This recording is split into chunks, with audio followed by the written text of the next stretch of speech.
प्रियजनों, आज हम लोग योग के बारे में कुछ गहराई वाली और सूक्ष्म वाली बातें जानेंगे। वैसे तो योग आजकल नया नहीं रह गया। बहुत जगह से तरह तरह के लोग योग को बताते हैं, परंतु मैं आपके बीच इस बात को रख रहा हूँ, अपना अनुभव रख रहा हूँ।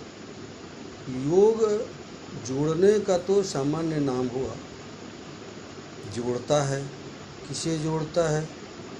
प्रश्न उठता है। पहले तो अपने आप से एक प्रश्न को जोड़ता है जिसका उत्तर भी उसी के साथ मिला हुआ चिंतन वाला है। मैं कौन हूँ?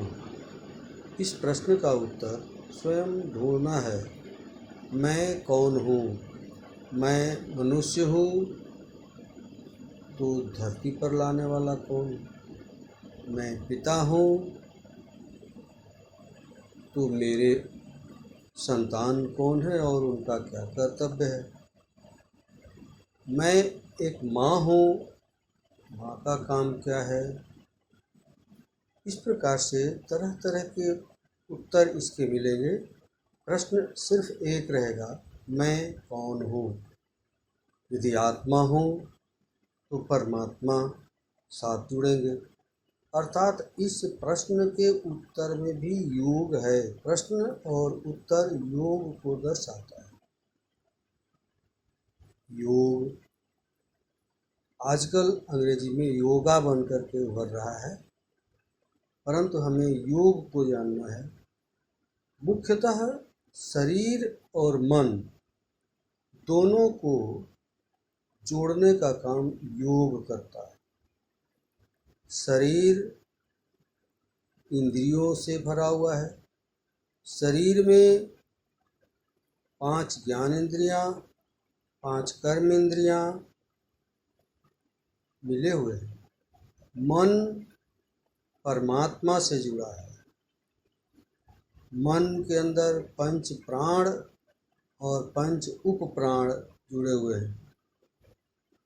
5 प्राण और 5 उप प्राण मन के साथ जुड़ा रहता है।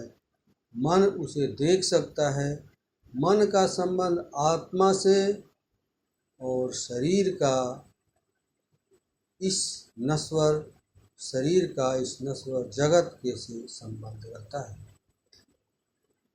महर्षि पतंजलि ने योग के 8 अंग बताए। उन 8 अंगों में कुछ मन के लिए और कुछ शरीर यानी तन के लिए बताए गए।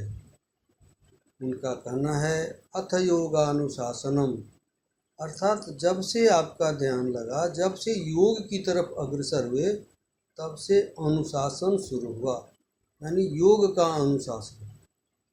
उससे पहले भी योग था और अनुशासन भी था, परंतु जुड़ने के लिए योग का अनुशासन आवश्यक है।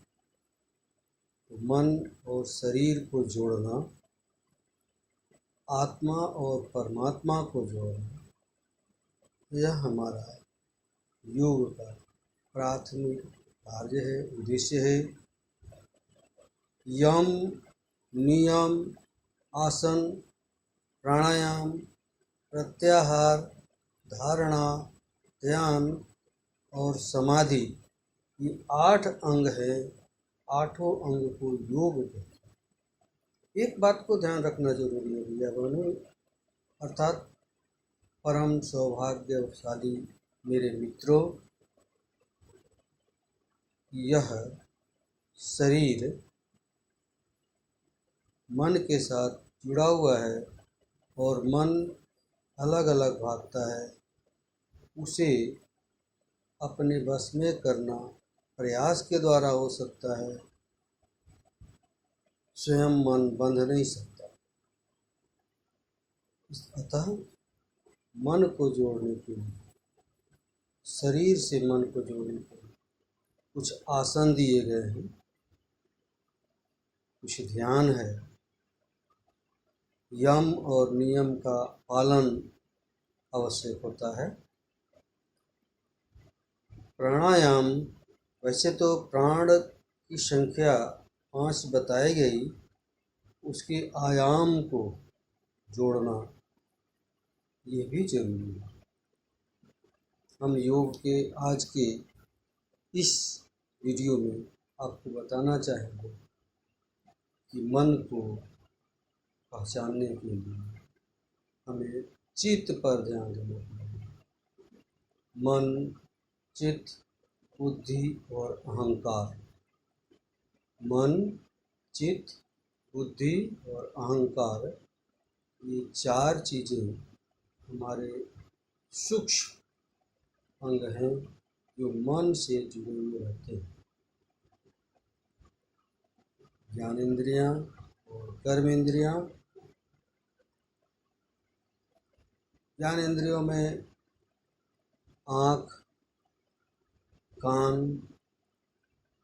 नाक, जीभ और त्वचा, तथा कर्मेंद्रियों में हाथ, पैर, पेट, मुंह, पायु और उपास्थ, ये 5 कर्मेंद्रियाँ हैं। इन्हें मन के लगाम की तरह घोड़ों को जोड़ना है। घोड़े इंद्रियों के उदाहरण दिए जाते हैं। इंद्रियां घोड़ों की तरह है, उसे खिलाइए पिलाइए, परंतु लगाम अवश्य रखें। शरीर से शारीरिक भी बनता है, तो शारीरिक और योग दोनों एक नहीं हो सकते। सिर्फ शरीर के लिए जो क्रियाएं की जाती हैं वह शारीरिक होती हैं। शरीर स्वस्थ रहेगा, बलिष्ठ बनेगा, लेकिन मन के साथ यदि जोड़कर किया जाए तो वह योग हो जाता है। योग में कभी प्रतियोगिताएं नहीं होती, परंतु शारीरिक में प्रतियोगिताएं होती हैं। शरीर कितना बलिष्ठ है, कितना फुर्तीला है, कौन सी क्रिया कितने समय में और कितना जल्दी कर सकता है, प्रतिस्पर्धा हो सकती है। परंतु योग का संबंध ईश्वर से है, और ईश्वर जब जोड़ते हैं तभी कहा जाता है यह पूर्वजन्म और आगामी जन्मों के साथ इस जन्म को जोड़ता है। कर्तव्य इसके लिए एक धागा का काम करता है। जैसा धागा कर्तव्य का होगा वैसा ही वस्त्र बनेगा।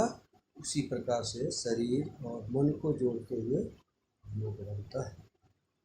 हमें ईश्वर ने जो शरीर दिया है, उस शरीर में कुछ चक्र दिए हैं। चक्र मेरुदंड में ही स्थापित हैं।